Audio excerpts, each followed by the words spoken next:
Now, we have an audible inventor here today who can really talk about the practical implications. He's an ideas guy, and he's an entrepreneur. Brandon, would you please let us know what's going on in the real world? Definitely. Inventor's Digest just featured me on the cover of their magazine, and they did a story, The Arctic Stick Journey. It said the most nationally known product without a face. Now what that means is I have a product that's not available for sale yet.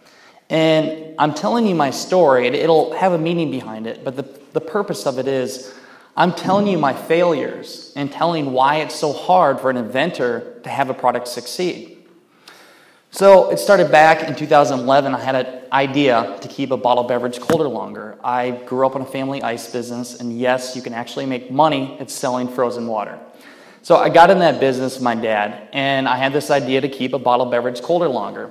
And I took that idea to Iowa State University. I won a class competition, and from there I pursued it. I knew nothing about inventing products.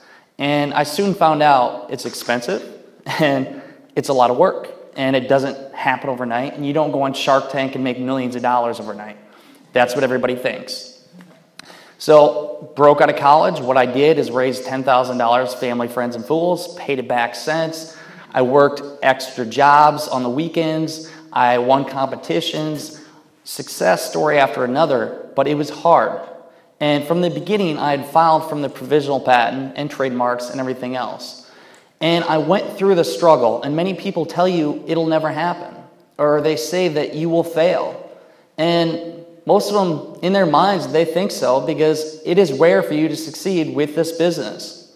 But I kept going, and I pursued it. I ended up raising a bunch of money through crowdfunding, and I had tooling to actually produce this product. Had the tooling made. What happened is there was a malfunction. I had $26,000 put into a piece of tooling that produced a product that wasn't 100% effective. Now, my story is something I love to tell people because everybody sees that Shark Tank story. Nobody tells the failures. Nobody tells the journey that is actually hard. And that's what you need to know. And the reason why I say that is this. So I have a product now. I've turned more into a movement, a voice for tens of thousands of entrepreneurs. And innovation is hard. Being an entrepreneur is hard. It's not for everybody. Being an inventor is very hard. But the one thing I do have with my product that does protect me is my patent, my intellectual property.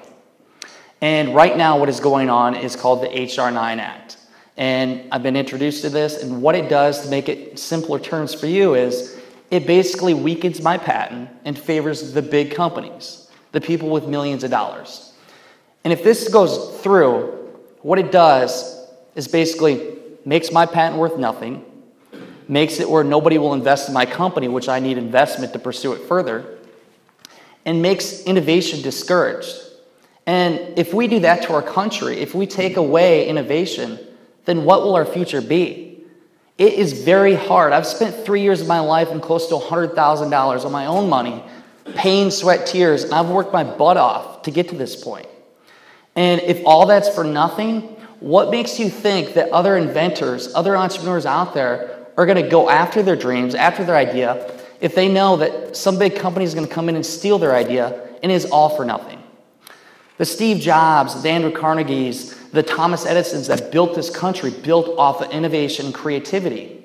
And I've been in corporate, I've been in the big companies, I'm not going to talk down on them, but the thing is, there's creativity that is lost in them big companies. And if you take away all the innovation from the young entrepreneurs or anybody that has great ideas who aren't rich, then you're going to take away the creativity that's going to build our future.